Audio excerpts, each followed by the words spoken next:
everybody. It's Monday. Yep. And it's movie time. Yep. Just like we do. Yep. Hope you guys had a good weekend. Mine was pretty good, but had that funeral to go to. I had a good day today. Yeah, you did. Yeah. I ain't saying nothing. You're not saying nothing. Yeah. Why'd you even bring it up then? I know. They sold my dad's truck. I got $3,000 for that. And then they sent me what was in his bank account. And it was much more than I thought it was going to be. Yeah, so, Solved all my problems. It did. Yeah. So. Yeah, it was good. Gonna be able to get home. I couldn't solve all of Jen's problems with it, though. Well, couldn't pay off my all problem. the credit cards. My problems are too big for anyone to solve. Right. It's okay. It's okay. I'm used to it. Yeah. I'm used to being broke. This credit cards are fucking It's amazing, been like that my whole life. Yeah. So I'm just kind of like, yep. Yeah. I'm screwed. What else is new? We'll get it paid off. I know. Eventually. Mm-hmm. It's not that bad. I mean, No, it's humanly possible. Like a lot of people have way more credit card debt than I have. That would take several years. 5. It probably would. Yeah, 5 years probably. It probably would, yeah. We just got to chip away at it. Yeah, that's all you got to do. If not, it'd just fucking kill us. Xánada said, congrats, Tom. You didn't tell me you became a millionaire today. I feel like a fucking millionaire. I feel like a millionaire fucking shopping on Temu with that shit. Fucking, I won't have a problem buying a car. We'll just put it that way. Which is good because we've been needing one. Yeah. So. And I could buy a car and a motorcycle with this. But I think I'm going to buy a car and pay off my credit cards. Yeah, that would probably be the best thing. That would be the most sensible thing to do because we really do need another car. Because we share a car because you have motorcycles. Yeah. And we don't commute anywhere, so we don't drive a lot. Right. But my car it still runs. It's very reliable, but it's 20 years old. I could buy a used car, a decent used car, and a decent used Harley. Or a decent used, definitely a decent used Indian. I can afford an Indian Scout. Well, use them for easy. You can buy whatever you want. Yeah, just pay it all outright. You wouldn't have to finance. Yeah. So that was some good news we had today. Yeah.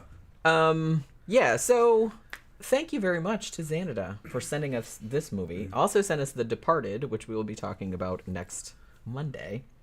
Mrs. Peacock says, I hate this movie. Just my opinion. Some people do, but it really does seem like the overarching opinion about this movie is that it's a masterpiece. And I would tend to agree. I did see this movie. Did I see it in the theater? I kind of feel like I did. Maybe not. Maybe I saw it, maybe I rented it when it came out. So this was actually my second viewing, but you had never seen it before. No. If you like the Batman series and James Bond, like 007, and The Matrix, it's all kind of combined in the same thing. I actually like this better than The Matrix. Yeah. Well, it's a little more up to date than The Matrix. It's got some better effects. It's kind of a more plausible story. I don't know. Both those stories are kind of equally plausible or implausible, depending on how you want to look at it. It's a good movie, though. It's got a fucking killer cast, all-star. The acting is really good. The special effects are really good. It's a very complicated movie, though. You really gotta pay attention. Yeah, it's long. There's enough for... What are you doing, Pope? She's tearing up my bookshelf. There's enough for 2 movies here. Easily. It's complicated. It would take... I'd have to see this several times to actually, I think, pick up on everything. I think because I was missing a lot of stuff. I was like, wait a minute, hold on, what's happening now? I had to kind of. And I will tell you that there is a shit ton of Easter egg type stuff going on in the background with the numbers and the music, and it's there's all kind of shit going on in this that you don't really pick up unless you see it a bunch of times. Visually, it's great. The acting is really good. DiCaprio fucking knocks it out of the park. Michael Caine's in it. He's great. Yeah, he's not in it much, but he's in it. He all kinds of everybody that's in this movie's great. I really love the ensemble. Yeah. I think everybody works really well together. Yeah, Tom Hardy's in it. He's fucking great in it. It's basically all the cast of Batman's in it. Well, yeah, like I said, that's kinda... Heath Ledger isn't, but you know, it's got everybody else in it. That's a good flick. Yeah. Danny Rowling said Dark City is the first Matrix-style film and the best. You know what? I don't think we've ever reviewed Dark City. I've never seen it. Fucking love Dark City. I've never You seen would it. probably really dig it. Yeah, I've only seen... That's another movie I feel like you need to see. I've only seen scenes from it. It looked really good. Oh, it's awesome. It's awesome. Yeah. And I feel like a lot of people, you know, slobber on the knob of the Matrix and stuff. And I like the Matrix. I'm not saying that, but I think it's, in my opinion, the Matrix is slightly overrated. I think. But it was a movie of its time. Dark City kind of got there first, I want to say, because I think Dark City came out a year before the Matrix. Did it not? I thought it came out in '98, and I thought the Matrix came out in '99. This movie is about basically corporate spies, and their job is to invade people's dreams. They have the technology to do it, and to get information from them by way of their dreams. Like from their subconscious. From their subconscious. They're called extractors. Yeah. And a lot of the stuff that's happening in this movie is happening inside these dream worlds, so it's kind of like the Matrix. They end up taking this mission, not to take ideas out of a guy's head or information out of a head, but to implant an idea into somebody's head. Inception. To get this guy to sell off his father's empire. That's what he had all these monopolies and shit. And that's what the mission is. And they weren't sure if it was possible. But the main character played by Leonardo DiCaprio, he thought it could be possible because it turns out he tried it on his wife. Well, he didn't try. He did it on his did wife. it. But it wasn't totally successful in the way. It worked, but it killed her. But it went bad in the worst way imaginable. Right. So a bunch of shit and happens he's feeling kind of bad about it. Yeah. Well, I really do like... Because, okay, so Christopher Nolan obviously wrote and directed this movie. And he started working on this idea way back in 2002, like right after he made Insomnia, which is also a good movie. And it took him a really long time. I think he came up with this concept. He liked the idea of, like, dream stealers, as he called it. So he wrote this kind of treatment, and then he was like, you know, I feel like I need more experience doing, like, big budget kind of movies, like epic kind of movies, because this needs that, because it's about dreams and you can go crazy with it. So he actually kind of put it on the back shelf until he made Batman Begins, which I think was 2005. Then he made The Prestige, which is also fucking great. I love The Prestige. I think we might have... Did we review The Prestige? Please tell me we did, because I love that. The book is great, too. If you I don't remember which one that was about. That was about the two rival magicians. Remember, and David Bowie was in it as Tesla. Yeah, with the you replicating told me about machine. it, but never got to see it. Oh, so maybe we didn't review it. No, we didn't review it. Oh, it's awesome. I love The Prestige. I also wanted to see the one about the guy who was playing Tesla, who was making copies of himself and killing himself. Yeah, that's what this is. The same one? Yeah, that's The Prestige. Okay, yeah. Spoiler alert. Yeah. But yeah, so that Tesla technology. Yeah, the book is great too. It's by Christopher Priest, I think, wrote the book. But yeah, I have it in here somewhere. I think my brother gave it to me, actually, now that I'm thinking about it. And then he also made The Dark Knight before he made this one. So he wanted to kind of like build up to doing this one because he wanted it to be like really big and epic. It turned out this movie cost a lot to make. I think it was $160 million. However, it made over $800 million. And was one of the highest grossing movies that year, and it got nominated for a bunch of awards and shit like that. And I think that a lot of people, because 2010, I was kind of watching some other reviews and like looking at some other movies that came out in 2010. A lot of people that are real into cinema was like 2010 was kind of a shit year. Like it, you know, a lot of really good movies didn't come out. I mean, Black Swan and stuff like that came out, but so there weren't like a lot of really good ones. So everybody was like just really amazed that this movie came out in the summer, and it's kind of like a big epic blockbuster type of movie, but it's also like really intelligent and like really intricate. And a lot of critics were like really jazzed about that because they said that just goes to show that you can make an intelligent movie that doesn't hold the audience's hand but still make it like this big epic summer blockbuster that's really successful. Yeah, and we got sent this movie Blu-ray from Xánada, who is in the comment section right now, so I want to give him a shout out and thanks for sending us this movie. If you send us a movie, we review it as soon as possible. I mean, yeah, goes to the front of the line. Yeah, when we get to it. And but no, I agree. Xánada sent me two movies. The other one was another Leonardo DiCaprio. The Departed. The Departed, which is Martin Scorsese. We're going to see that one next. I know that's going to be good because of Martin Scorsese. That one is good. It is good. But well, me and Xánada had a couple of other DiCaprio flicks in common. Like we both like Romeo and Juliet, which I think is a masterpiece. A great flick. If you haven't seen it, see it. It's Claire Baz Danes. Luhrmann, and I really like Baz Luhrmann a lot. Some Yeah. people don't. He's very fizzy and over the top. I get that, but Fun movie. yeah, I like Great it a lot. soundtrack. Accurate to the source material. Just a good flick. So, but the thing is that I had only seen that movie, The Aviator, which didn't make a huge impression on me, really. Yeah, it was all right. It was okay, but it didn't make a big. And then I saw Once Upon a Time in Hollywood, and that movie blew me away. And I was like, man, I didn't know that DiCaprio was a good actor, Yeah, because I only knew him really from like child roles, right. or not. I don't call it child roles. I think that was, He was a kind young of guy. Yeah, that was kind of a Fucking an DiCaprio's issue good, that man. he He's is, good. He's a good actor. I gained a lot of respect from him watching these movies. I want to see Blood Diamond too, which some people say it's a great movie. Other people say, well, it's just. I really liked it. Yeah, I want to see that one too. I only But, saw it once, but I really liked it. Yeah, when I was watching Once Upon a Time in Hollywood, I was impressed with DiCaprio. I thought I was seeing an unusual performance by him. Like, wow, he did something good. No, all of his movies are good. He can act.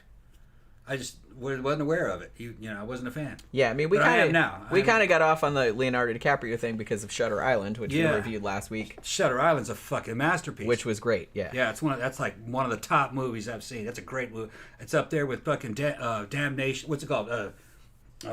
Nightmare Alley. Nightmare Alley. I almost said Damnation Alley. That's another movie. That's a different movie. Yeah, Nightmare Alley is a fucking great flick. He's not in it, but those two movies are real similar to me. See Nightmare Alley if you like. Fucking what was the name of it? What was it? I've been drinking. Not that much. Nightmare Alley was Guillermo del Toro, and it's a remake from the movie, yeah. I think from the. Gotta 40s. see Nightmare Well, Alley. it was It's from great. a novel too.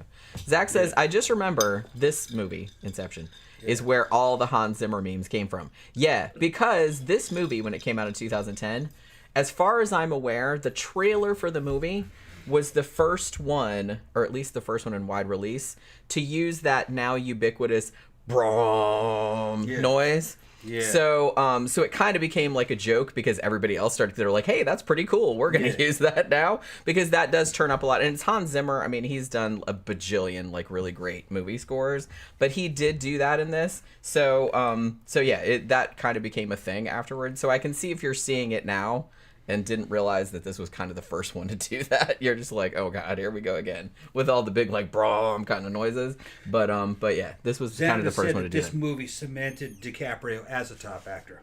Like, okay. Yeah. Okay. And well, the thing about it, like he worked the thing. Okay, he's telling me I got to see Django Unchained. He says he's awesome in that too. Okay. Yeah. All right. And also Zach says Gangs of New York is great too. I really, good movie, I good saw that in the theater. I think. DiCaprio's in that? Was he? I don't think he is in that. I can't remember. It's been a Yeah. while. Like I said, I saw it in the. It was a good theater. movie. I haven't seen it in a long time. Yeah. It was I remember really basically true. A lot of the stuff that you Yeah, saw. it was based on kind of a true story. But yeah, so the thing about it, so Christopher Nolan, the cool thing about him is that he seems like a filmmaker's filmmaker in the sense that he's really, really into cinema as an art form. And so he'll really use stuff that like homages his favorite movies. Like, for example, in Inception, which most people know, but if you haven't seen it, it kind of operates on, it's kind of complicated to get into, but it sort of operates on 3 distinct dream levels. Each one of those levels he based on a different movie that he was into.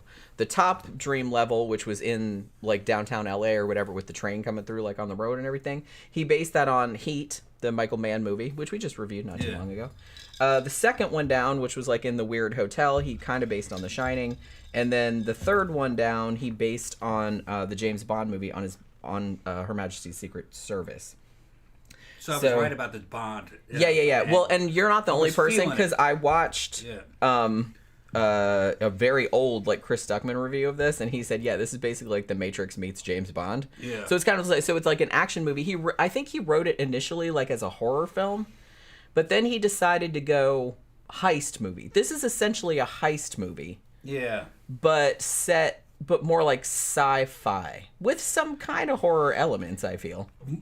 Okay. Like a Mission Impossible flick. Yeah. It's a team of spies. They're going to try to pull this mission off, all acting together. Which, I love Mission Impossible, especially the newer Mission Impossibles. When Tom Cruise, he nails it. He can compete with 007 franchise with the Mission Impossible. It reminds me of Mission Impossible more than James Bond.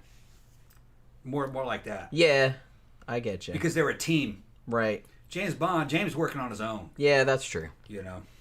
I mean, you do get, I know Leonardo DiCaprio is obviously, the star of the show. He's the main guy. He's the Bond. But, but there is, an ensemble thing where everybody has their own role to play. Yeah. But in the sense that, I mean, particularly the more recent Bond movies with Daniel Craig, where he's more of, a wounded kind of character, you know what I mean? Where they go more into his psychology, I guess. Well, they're grinding him down, man. Right. Yeah. So I feel like in that sense, because the whole thing about Leonardo DiCaprio's character in this, whose name is Cobb, by the way, is that, I mean, he's fucked up, right? Yeah. He can't really build dream worlds anymore like he used to because he can't get over the death of his wife, guilt over having caused it, essentially, indirectly. Yeah. And the fact that his conception of her in his subconscious keeps bleeding into his missions and fucking them up. Yeah. You know what I mean? And it seems like it's kind of getting worse and worse. Yeah. And, he can't really let go of her. Yeah, I see the Bond parallel that you're talking about. Yeah. Now, for some people, there are some people out there maybe listening that didn't like the Daniel Craig James Bond, that they were too dark and that, hey, it was too negative. That's actually closer to the damn source material. Bond was not a fucking happy dude, They had to pull him out of the gutter at the beginning of most of the books to clean him back up and get him back on his mission, But I'm a huge fan of the fucking of many of the Bond series, because they're not all the same. But I love the Daniel Craig ones. I got them all on Blu-ray. So, but yeah, I see what you're talking about. That there are some Bond parallels, but the tone reminds me more of Mission Impossible. Yeah. Yeah. Which, I see that. The newer Mission Impossibles, yeah. But it's great, though. It's great. I mean, the thing about it, like I said, and I think that it's kind of more... I think the initial thing was that Christopher Nolan, he even said, in interviews, that he wanted to do this more like a heist movie, but then he's like, they're usually heist movies are kind of more action oriented and you don't really have a big emotional core or anything like that. So as it turned out, I think that him and Leonardo DiCaprio worked together on that character to add more emotional resonance to make it, I don't want to say a love story at the middle of it, kind of is, but one of the themes of the movie is Cobb, the character of Cobb trying to learn to let go of his dead wife and live in reality. Now, we do want to discuss this, and this is kind of spoilery and stuff like that, but honestly, I don't think... Can you even spoil this movie? Is it possible to spoil this movie? Because if you talk about things that happened in the movie and you haven't seen the movie, then they won't have any context for you, so it doesn't really spoil it. You know what I'm saying? Because like I said, it's complicated. It's taking place... The main bulk of the action is taking place simultaneously on 3 subconscious dream levels. You know what I mean? So there's different shit going on at each, and then there's another level up here that's you presume is reality, and then you find out that there's another level under that, which is kind of like a limbo type of thing. So you essentially have a 5-layer cake going on, and you have to keep track. And like I said, this is where it gets confusing. The movie doesn't really, it doesn't pander. It doesn't really It's not gonna slow down and tell you what's happening. It explains how shit works. It explains what the rules are, and it generally does stick to those rules. Yeah. But it trusts you to keep up. Right. You got to keep up. So you really do have to pay attention to what's going on. So like I said, I think it would behoove most people to see it a couple of times just so you catch everything. And that's the Matrix would pander to you. That's why I didn't like it. The Matrix would explain to you exactly what was going on. You know what I mean? And they were very slow with you, which I think that made it a successful movie. Because come on, let's be honest. The average person in a theater, the 100 IQ, half of them dumber than that. they need to have their hands held to walk through it. They'll really enjoy it, especially if they're young. Young guys really like The Matrix because it was like a new concept. Yeah. That's another thing about this movie. Had I seen this as a teenager, I probably would have liked it even more. You know what I mean? There's all the weird shit that was happening. I mean, it's a great concept. I'm seeing it as a jaded 54-year-old. And I'm going, yeah, that's a cool idea. But I was recognizing a lot of the tricks that it was doing. You know, I was like, oh, I know where they got this. Well, yeah. Yeah, you're right. He is a James Bond type character, kind of like Daniel Craig, but he's within a team, kind of like Mission Impossible. They're kind of doing The Matrix, and it's also kind of like a heist flick. But the Mission Impossible flicks are kind of like heist flicks. And honestly, there's nothing new under the sun, really. New, right, I mean, you can't do anything new, really. Right. You can just take tropes and things like that and remix them into a way that's original, which this absolutely does. Okay, Nolan, man, he did a great job in Batman. There's not really going to be anything new in Batman. He did kind of freshen it up and give you a different version of it. I thought it was really good. But the Batman concept's not very original. This is as original as you're going to get for Nolan.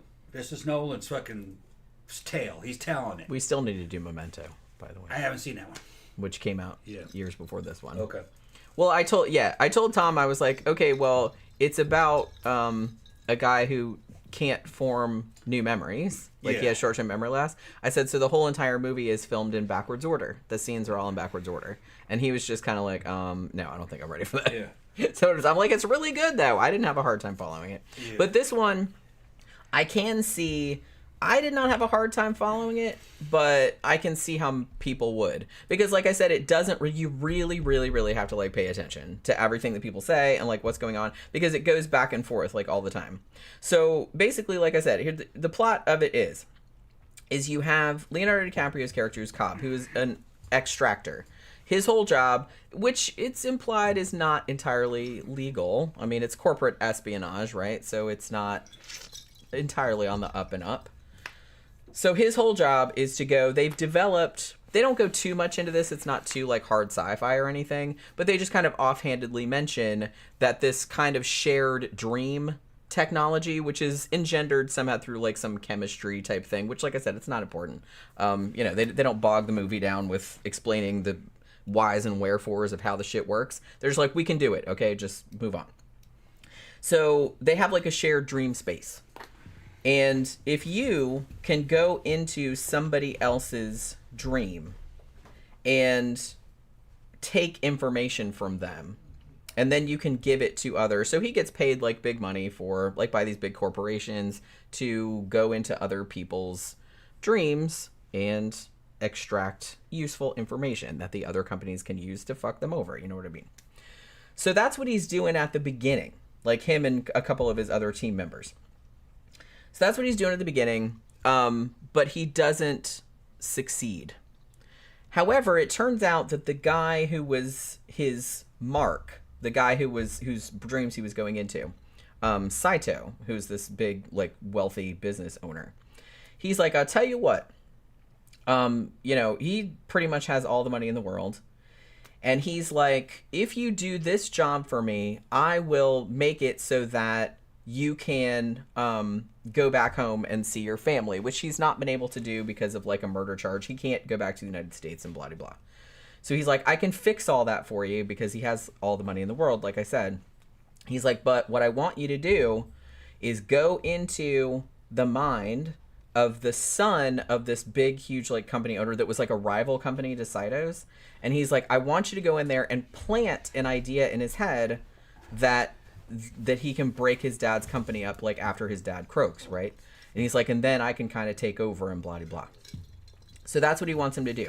So they're talking about Inception, which is implanting an idea in someone's head. Now, it sounds like an easy thing to do, but apparently not. So they do kind of explain that to do this, you have to put the idea in the person's head so that they think it's their own idea. So all of this...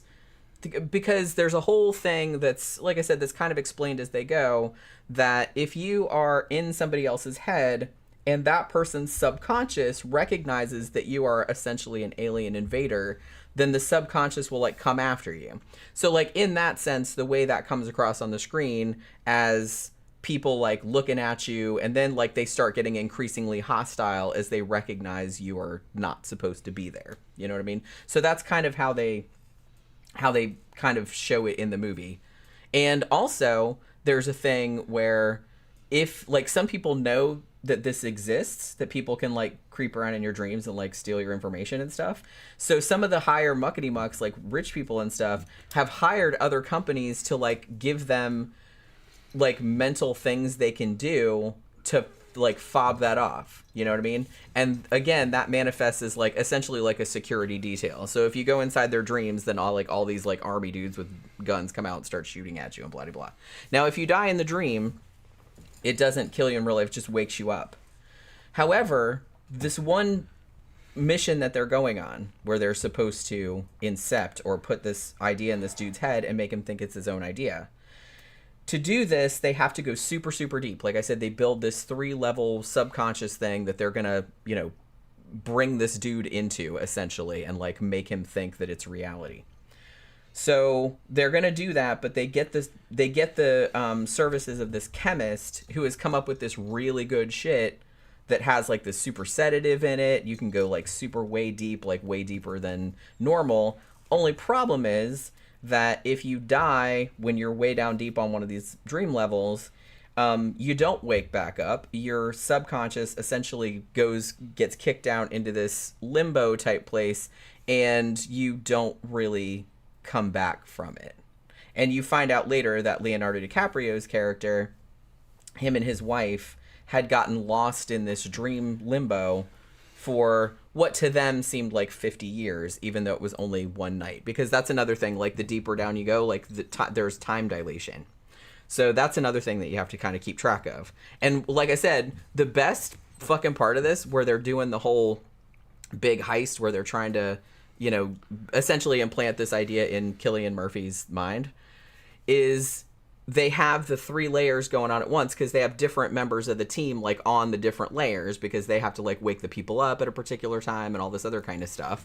So on the top layer, to do what they call a kick, like to wake people up, he basically like backs the van like over this fucking overpass. So it takes like, even though in real life it would just take what, like less than a minute, like to fall into the water, you know, they're 3 levels down, and so to them it takes like an hour.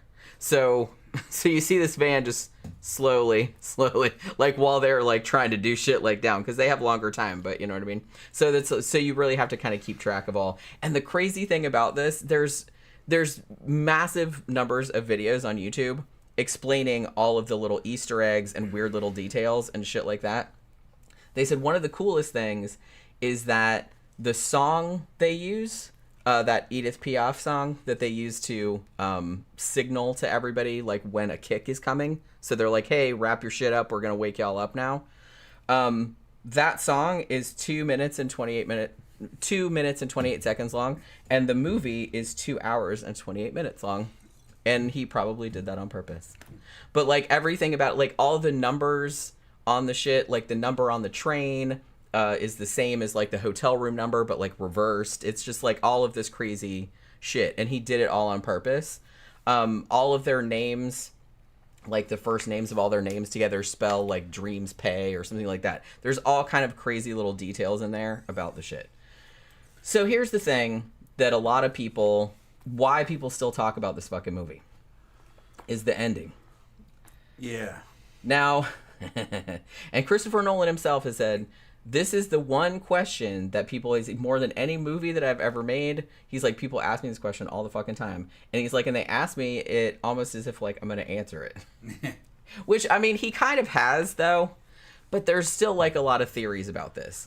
Basically, if you've seen the movie, you know, the end of it has Leonardo DiCaprio supposedly getting back home and seeing his children, which is all he wanted, right? And this is supposedly the real world. Now, he has this spinning top that that he's been using, and they've established that that's how he knows if he's still in a dream or not, because he's kind of losing track sometimes, if it just keeps spinning instead of falling over. So at the very end of the movie, when he comes back to his house and like sees his kids out in the yard, he does the top on the table, and then he goes out to see his kids, and the top's still spinning, and then we fade to black. We cut to black, and the credits roll. So a lot of people are like, what the fuck? Like, what does that mean? Like, is this the real world? Is it going to fall over? Is he really, or, you know what I mean?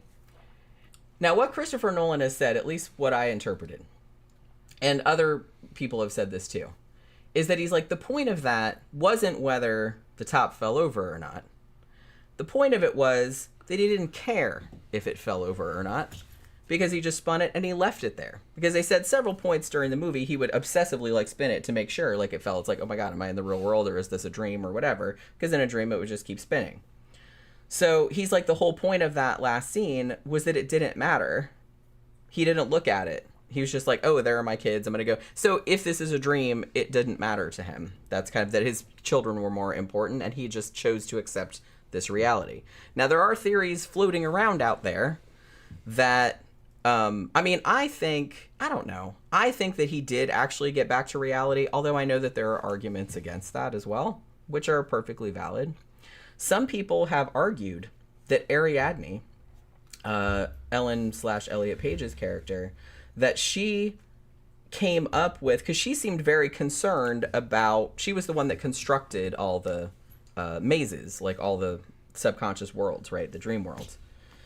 And she seemed very concerned about his inability to keep his wife from like fucking up their mission, because, you know, it wasn't his wife, it was his conception of her, like his guilt about her death. And she kept popping up and fucking up their shit. And she was concerned about that, rightly so, because she was on this job too.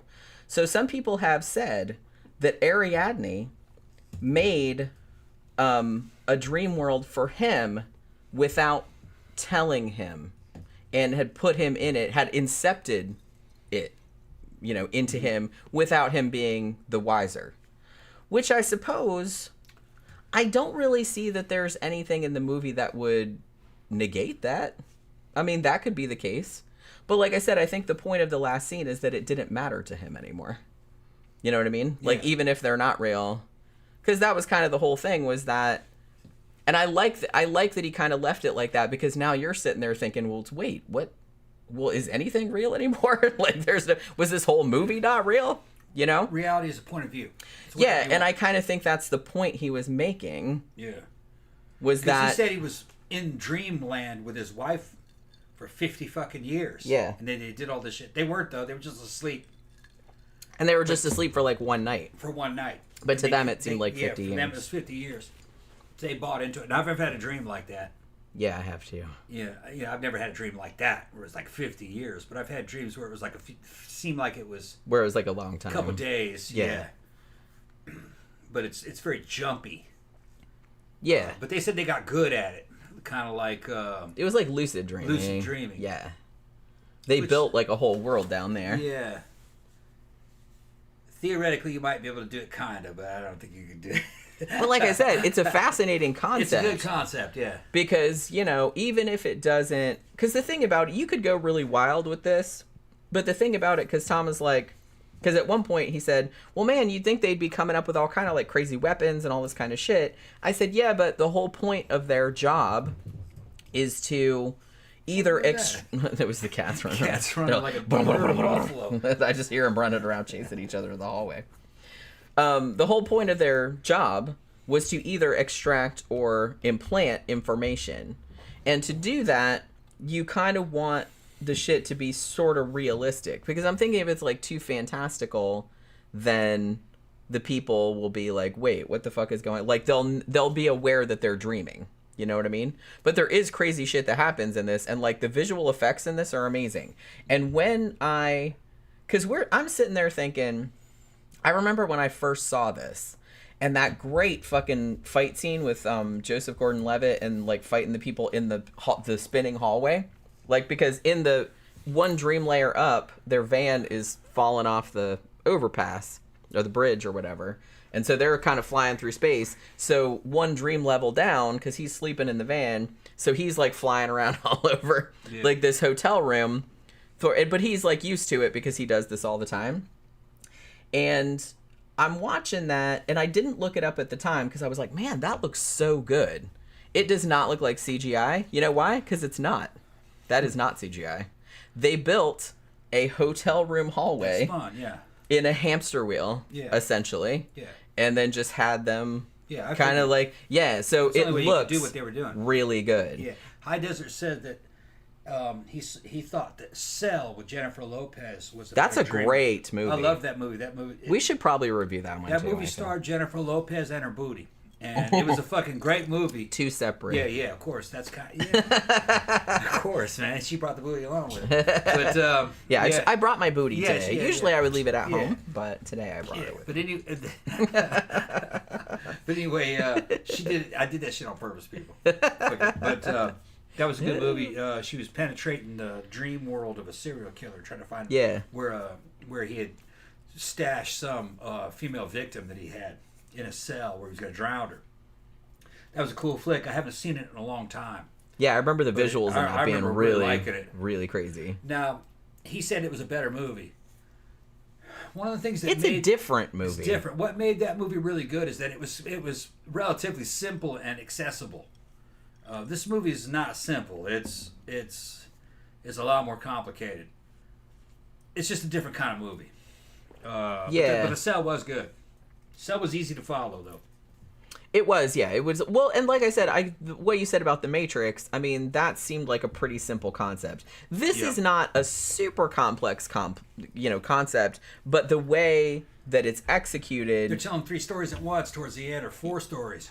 Yeah, so you really have to keep track of where everybody is, like who's on this level, what's going on in the real level, where's the real world, and then there's all that other stuff, like the subplot about him and the relationship between him and his wife, and it's just kind of like, is this the real world when he comes out of it at the end? Because it kind of seems like maybe not, and it's just, because some people have said, oh, when he sees his kids at the end, they're in the exact same position and like wearing the same clothes that they were like every time he sees them in his memories, but I don't know. Most impressive thing about The Cell is that J-Lo can actually act.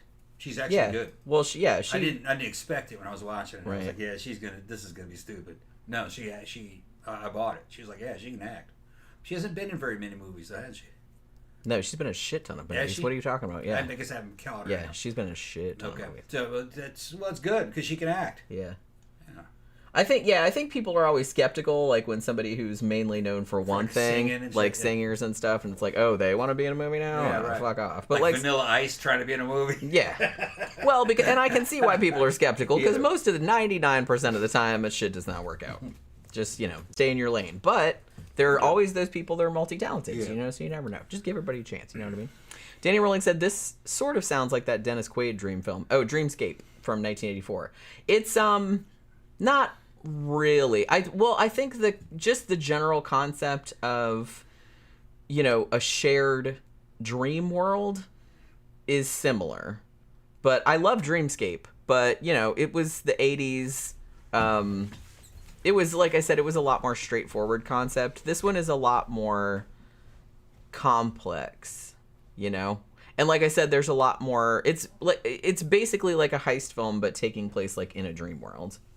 But like I said, they do a lot of cool shit with all the special effects and everything, and I was actually quite surprised to learn that most of the special effects in this are practical. Other than the stuff which obviously they couldn't do practically, because there is a scene where when Cobb first takes Ariadne into a dream world to kind of explain to her the job they want her to do, like, and everything. So she's kind of like the audience insert in that way, because that's kind of how they explain the rules of like how to do this and everything like that, because she's kind of new coming out of the team. She's like a college student and stuff, and she's going to be the person that's going to construct all these dream worlds for the guy that they're going to implant the idea into. So he takes her into a dream world in Paris. Even she doesn't know it's a dream.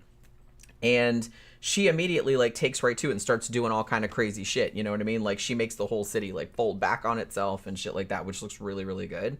But I like that they didn't go too over the top with it, But there's like all these kind of little details in there that are like that you don't really notice the first time you watch it, but then like later on you watch it. Like one of the things that I didn't actually realize until I was like reading another review of it is the reason that when they go down to the first layer of the dream world, which is like the dream LA, the reason that it's pouring down rain, which it doesn't usually do in LA, by the way, is because Yusuf, the chemist, had to pee really bad. Because they were on the plane. They were on the plane the whole time. He had to pee really bad, so he dreamed that it was raining really hard. But it's just like, and I was just like, oh my god, I didn't even realize that. But there's like all kind of like little details like that you don't really notice unless you see. But yeah, so, and even the shot of all of them in the van going over the bridge, like when they're underwater, like they did that for real. That's not CGI or anything like that. And they were like, yeah, when we were passing the scuba gear back and forth, that we were really doing that. Yeah. So we had to be under there for like several minutes at a time and like passing the shit. They're trying to make sure that those effects would hold up. And they do. Because Matrix effects didn't really hold up. Some of the shit that they were doing, dodging bullets, it looked cool at the time, but you look at those scenes now and you see what they did. It's just... Yeah, well, that's why I'm always a big advocate of, whenever possible, please do the effects practically. It will never date. You know what I mean? Yeah. Really. Not the same way that CGI will. I mean, look at shit that was made in the 90s with CGI, other than Jurassic Park, which still looks pretty fucking great. Pretty good, yeah. But you see other movies made in the 90s and 2000s with CGI, and a lot of it looks like shit. Yeah. Especially if they didn't spend, millions and millions of dollars on it. It just looks cheesy. They didn't really get it right until recently. And even recent films with CGI... it still looks a little uncanny valley to me. Like, you can still tell that it's CGI. That CGI is like what they did on Fury Road, where it was all real, but they used CG to get rid of the damn tire tracks. Yeah, like minimal. And safety harnesses were taken out. But everything else was fucking real. And that seems to be what they tried to do with this one. I mean, Christopher Nolan basically said, he's like, I want to do as much practically in camera as possible. Yeah. Like I said, the city of Paris folding over on itself, obviously you have to do that with CGI. But they did a really good job of making that look realistic. Yeah. You know what I mean? It still doesn't look super Now, fake. in Fury Road, some people thought that the fire coming out of the guitar was CG. It's not. It's practical. Yeah. And then that truck that had the stage on it, when it's wrecked, they thought that was CG. It's not. No. They wrecked a real truck. They wrecked that truck. And I saw it on all the background shit went flying off and everything, it was practical. Now, the steering wheel that came and swallowed up the camera, that was CG. But but that truck crashing was real. Just the way it was shot, the frame rate made it look kind of weird. Yeah. But yeah, most of the, Yeah, Xánada said, will the visuals in this movie hold up 20 years from now, or will it look like bad CGI? It'll hold up. Yeah, this movie in particular, because like I said, I saw that this came out in 2010, and I saw it probably in 2011, 2012, something like that. And I remember it looking like really, really good.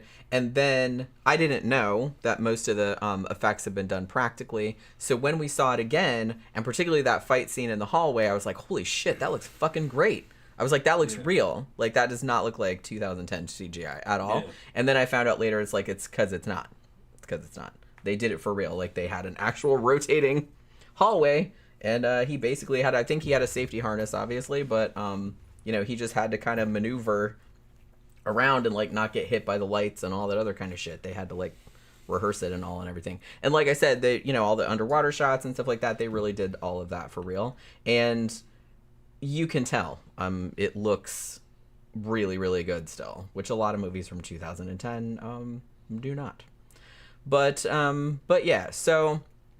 I don't know. So I don't know what everybody's theories about this movie are, whether you actually think that the whole thing was Leonardo DiCaprio's dream and like he wasn't even in reality at the end, or I don't know. I kind of think he was, but some people are like I said about the kid. Oh, the kids didn't look any older and they had the same clothes on, and why was Michael Caine there? Because I thought he lived in Paris, and what is he doing in in the U.S. like wherever they landed, and all this other kind of stuff, and nobody talked to each other, and that's really weird, and all this other kind of shit. But I don't know. Like I said, I think there's arguments, and it's kind of intriguing to think about that maybe the whole thing was. But like I said, I think the whole point of the movie was that because they had a couple conversations earlier about just kind of like accepting reality, you know what I mean? Mm-hmm. Because that was kind of the whole point of him and his wife's whole thing, where they lost themselves in this limbo dimension because they could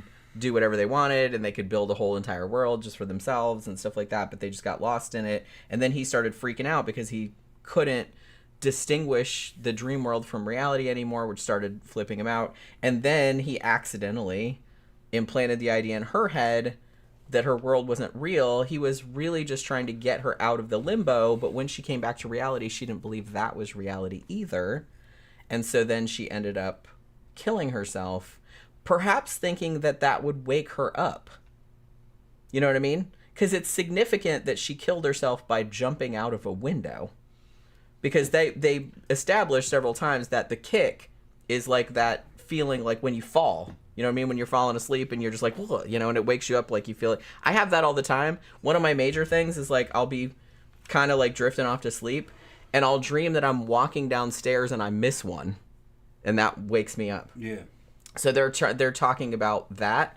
So I think it's significant that she jumped out a window thinking, oh, if I jump out a window, I'll die in this dream and I'll wake up in the real world. But that was the real world, so she died.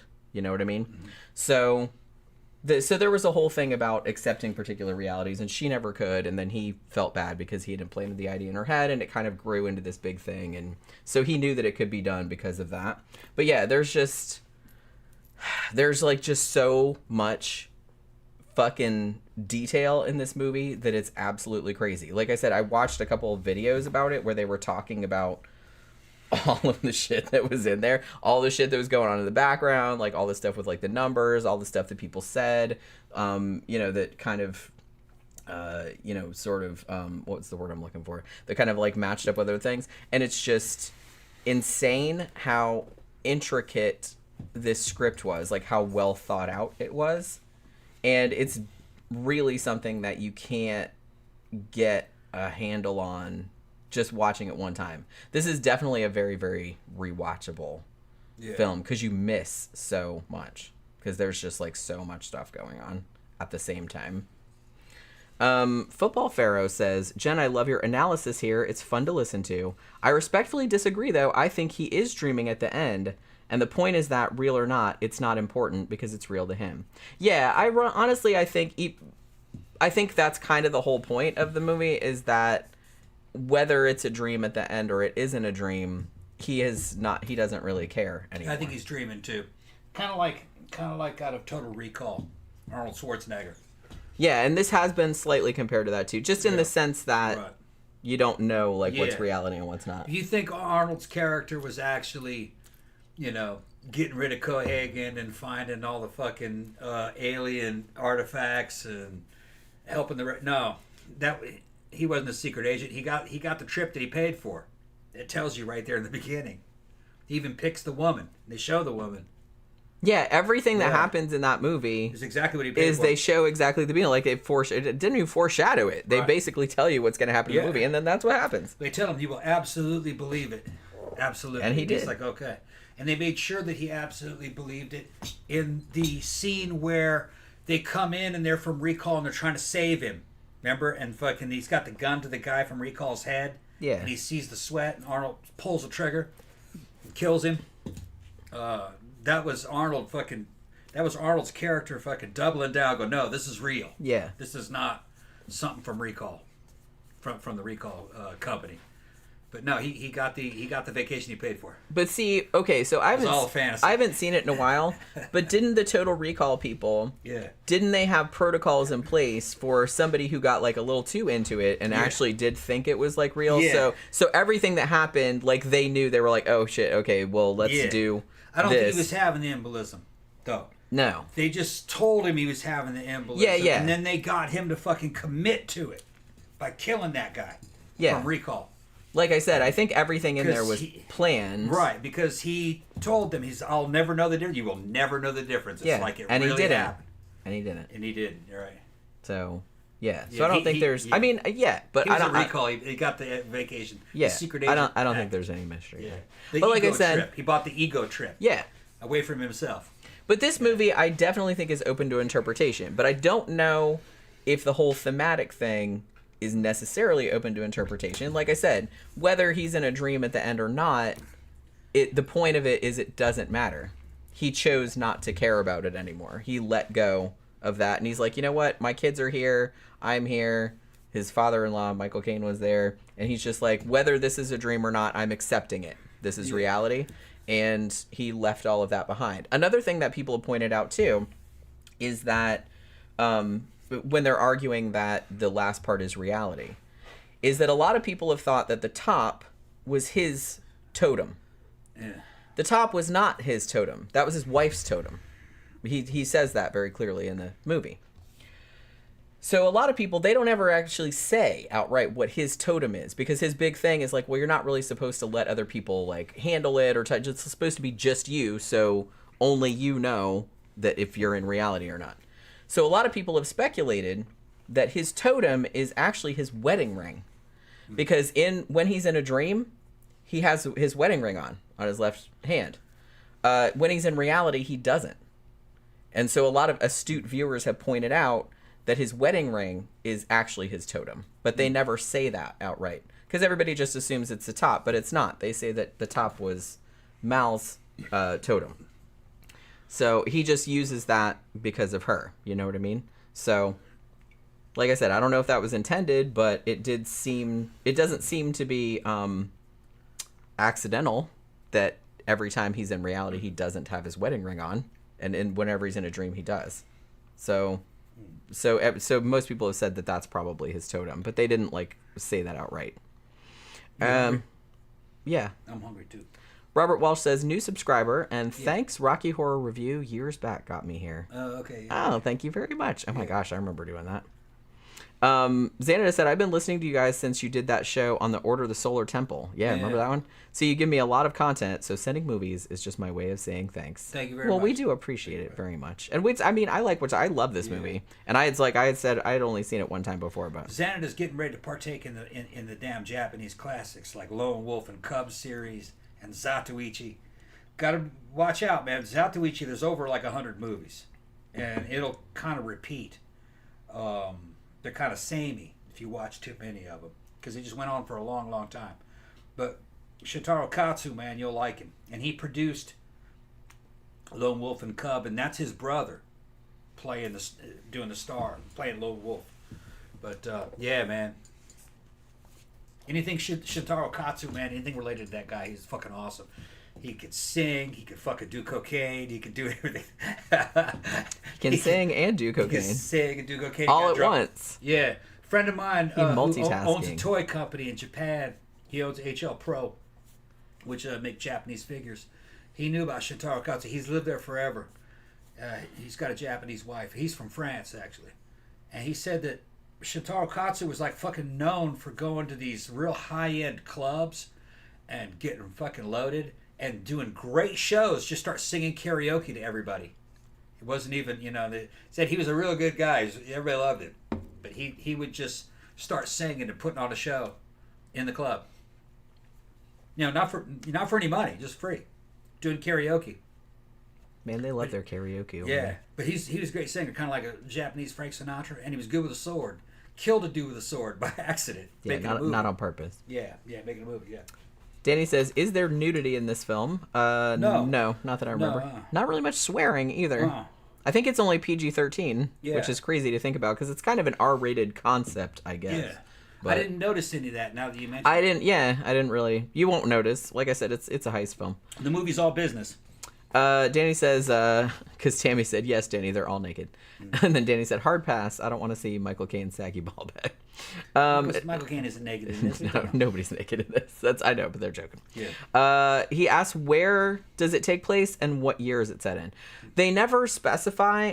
You're just meant to assume it's sometime in the future when the military has developed dream sharing technology, but it doesn't, like I said, it's not super sci-fi, it's not like super futuristic or anything. It's slightly futuristic, but you're mostly in dreams. Yeah, and it's set, there's a couple scenes that are ostensibly in real cities, like there's some in Paris and there's some in Mombasa, which I don't think they actually filmed there. I think they filmed that in Morocco or something. Depending on who's hosting the dream, they're going to have their own motif. You know what I mean? When Leonardo DiCaprio's fucking guy, when he's dreaming, it's all stylish. Sometimes when other people that are dreaming, it's kind of crappy. Mombasa, right? Although he was dreaming that, wasn't he? I think he was, yeah. Right? I think he was dreaming that too. He just had different styles. Yeah, it's like it's set in dream worlds, but it's still realistic. But the whole thing about it is that, and they get into this as some of the rules of like constructing these subconscious worlds, is that, well, you want it to look kind of realistic, but not like any kind of real place. They're like, so don't use, because I think at one point, like when he's kind of teaching Ariadne the ropes, and she makes this bridge that's like a real bridge, like in Paris, that she walks across, and he's like, yeah, don't do that because there's all these reasons like why you shouldn't do it. Like they have all these complicated rules, and then they have all these things where you have to construct it like a maze, because it's essentially like constructing like video game world. Like you don't want the dreamer who you're trying to extract information from to realize that someone else is in their dream, so you want it to be kind of seamless. So it's like, so they almost construct it kind of like a maze so that they don't see the edges, you know what I mean? And so they're like, well, we don't usually like, we like it to be realistic but not super recognizable, you know? So there's that. So it's not really set, like I said, there's scenes that are set in Paris and there's scenes that are set in Mombasa, but other than that, it takes place in kind of, and there's scenes that are set in like LA, like downtown LA, but it's not a realistic, it's kind of a slightly hyper real iteration of that, you know what I mean? So it's not like super set in one place. Yeah, Xánada said I'm going to check out the Japanese movies Tom recommended. Just busy working. I'm at work right now. Speaking of Japanese movies, a lot of people have pointed out that this movie, the concept of it at least, may have been partially inspired by the 2006 animated Japanese film Paprika, which I haven't seen, but I've seen like a big complicated breakdown of. I think Brandon Tenold did one, so I've seen like big chunks of it, and it does seem similar in concept, and some of the scenes are homaged here, but I don't know how similar it is because I haven't seen the whole thing, you know what I mean? So there's that. Let's see. Hugo said, if you like this film, check out Denzel Washington's Deja Vu and Source Code. I don't think I've seen either one of them. I've heard of them, but I haven't seen them. Senator said that he said in Come and See. Oh yeah, I can't wait to see that. Like I said, I heard it's soul crushing, but I'm into that. That's the Russian one, right? Yeah. Yeah, he said the Criterion edition. Yeah. He said, then I won't send any for a while, but I want you to see that one, Jenny. Yeah, I want to see it too. He's interested to hear if you consider it a horror movie. I do see it. It's interesting because I do see it come up in some lists of horror movies, even though it's technically not supposed to be a horror movie. But I kind of feel like it maybe has the same thing as that British movie from the 80s called Threads, which isn't really made as a horror movie, but most people absolutely see it as a horror movie, which I think it is. I reviewed that a long time ago. And honestly, I think that's one of my most popular videos. That's the one that I get the most comments on, for real. Like, 'cause that movie is fucked up. It's like a realistic nuclear war film, and so it's pretty depressing. But yeah. All right, so I guess Tom's getting kind of antsy and hungry back there. So we haven't eaten much today. Yeah. I had one piece of chicken. That's all I've eaten today. We can go get Chinese food if you want. Oh, well, that sounds like... Are they still open? Yeah, I guess they are. We can see, yeah. I guess they are. All right, so we're going to go get some Chinese food. How exciting. All right, so thanks, everybody, for dropping by this evening. Thank you, Xánada, again, for sending this movie. Like I said, we'll do The Departed next Monday on next thing. Now, Wednesday's show, I'm actually kind of excited. I know this is kind of messed up, but I'm actually kind of excited about this. Somebody recommended on the last episode that we do a show about the 2001 anthrax attacks. Okay. Which I thought we had done a show about, but we didn't. I was thinking of the Chicago Tylenol thing, which happened back in the 80s. We did a show on that. Yeah, there's a lot. Okay. So we're gonna do a show about that on Wednesday night. So hopefully you guys can join us for that. Should be really good and really interesting. There's actually a Netflix documentary series about that, which I probably want to watch at some point, like tonight or tomorrow. So yeah, so that should be good. So hopefully you guys can join us for that. And we'll see you guys again on Wednesday night. Good night.